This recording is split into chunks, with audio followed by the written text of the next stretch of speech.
Steve and Alan's pro tips in a short time. Learn a lot. Hey, Alan. Hey, Steve. Well, we are coming up on summer break, which means we are going to be with listeners sporadically over the next few months. But listeners, if you have questions or suggestions for topics, please reach out and we would be happy to address those. Today, we will each leave you with an idea or two to consider for the end of the school year and the upcoming summer break. But before we do that, we're going to brag about stuff. Yeah, I thought that would be a fun way to end the school year. I wrote 7 new pieces for CL Barnhouse Publications this year, ranging from beginning jazz band to middle school concert band to high school jazz band. And I just learned today that J.W. Pepper will be showcasing all 7 in their upcoming print catalog and promotional materials. And they named 4 of them Editor's Choice selections as well. So please watch for those later this summer, band director friends, as you are programming for the upcoming year. And also, friendly reminder to our band director listeners, when you buy from Barnhouse Publications directly, the shipping is free and they'll send it out the same day. Congratulations on that. That's cool. Thank you. What's going on with you? Well, I've been working on a couple things. One is the second edition of my book finally came out. I say finally because we've been working on the second edition for about 3 years, but we launched that, had a good launch party. It's cool. Sales have been good and it's been fun. The other thing is I've been working on a keynote speech. I've done some keynote speaking, but I've never developed like a standard drop dead awesome keynote speech. And it's been a lot of hard work. And the fun thing about it is it's been like the space program. It's had side benefits. It's caused me to upgrade anything from the slides to some of the activities that I do to the timing of all of my other workshops. So it's summer leadership workshop season. It looks like we're going to have a record summer for the number of students signed up for group dynamic youth leadership workshops. And that program is enjoying a big upgrade because of all that work. So anyway, super fun about upgrading some stuff and finishing some big projects. Very cool. Congrats on those. So, on to our considerations for the end of this school year. We could go with the usual, take some time for yourself, do some planning for the upcoming year, blah, blah, blah. But we wanted to take a little bit different approach. Alan, what do you have for us? Yeah, I've got 2 prongs. Of course, you have 2. Yeah, I asked you for one, it. and of course, that's not enough. So you have to have 2. All right. Yeah. Yep. I appreciate your grace on that, man. Yeah, we're going to take time for ourselves this summer, but let's be sort of deliberate about it. I'm concerned about loneliness. I'm concerned that there's a bit of an epidemic of loneliness. And if you're not aware of that, listeners, Google that, check it out. We find it really comfortable to stay at home, do our own thing. And in the name of self-care, we've gone so far in the name of self-care that we're kind of not truly doing self-care. We're just doing some self-isolation. So 2 ideas in relationship to that. Number 1, nurture your friendships. Go one hair further. Text a little bit more. Engage the second circle of friends, not your most tight circle of friends. Take someone up to coffee that you know, either professionally or from church or from your neighborhood or whatever.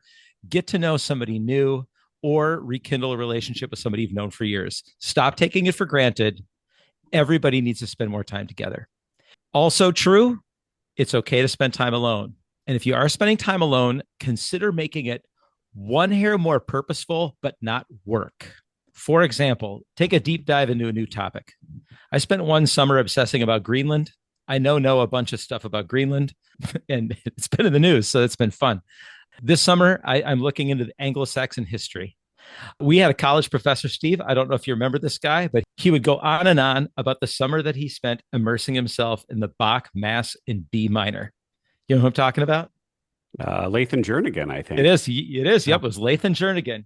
God rest his soul. Yeah, absolutely. But that inspired me to take a deep dive into John Rutter's Requiem.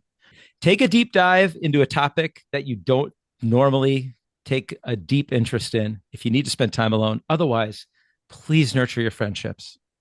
I like that idea. And I really liked it when you were talking about Greenland and Anglo-Saxon history because those don't relate to our jobs. And then you mentioned, or take a deep dive into some music. Might you agree with my suggestion that if a listener is going to do that, it should maybe be some music that they're not going to program with their group for the next year? It should be something that does not feel like work. Totally. And it could be like the Beach Boys. I would highly recommend that. Yes. Yeah. One of my favorites. Okay. Well, we did not plan this ahead of time, but my suggestion is remarkably similar to yours. And that is I am so concerned about the young teachers in our profession and how quickly we are hemorrhaging them. They are leaving, and in some cases, they aren't leaving for other specific jobs. They just know they ain't going to be teaching next year. And I think back to very early in my career, and it was one spring, and Larry Kaiser, who was a very well-known, respected band director in the state of Iowa. His son Ryan was one of the greatest jazz musicians to come out of our state, still plays in the Lincoln Center Jazz Band.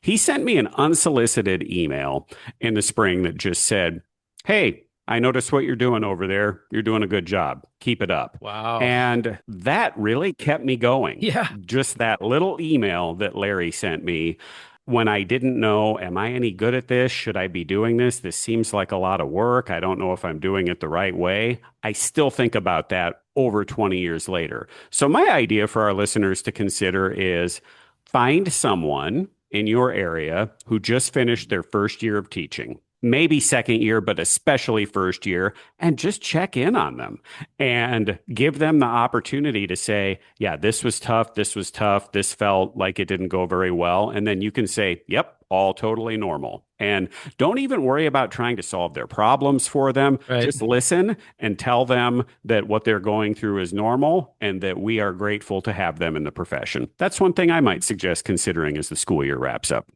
Yeah. Not to fix, but to connect. Yep. Yeah, so they don't feel as alone. Another way to put that maybe is you can be the self-care for somebody else that they don't even know how to ask for or know that they need. Yeah. And certainly if they say, what ideas do you have? What suggestions do you have? Then go ahead and offer those. But sometimes they just want to be heard. Sometimes they just want to know, as our guest a couple of weeks ago, Dr. Rodney Dorsey, that they aren't alone, that these are very normal troubles that they are facing.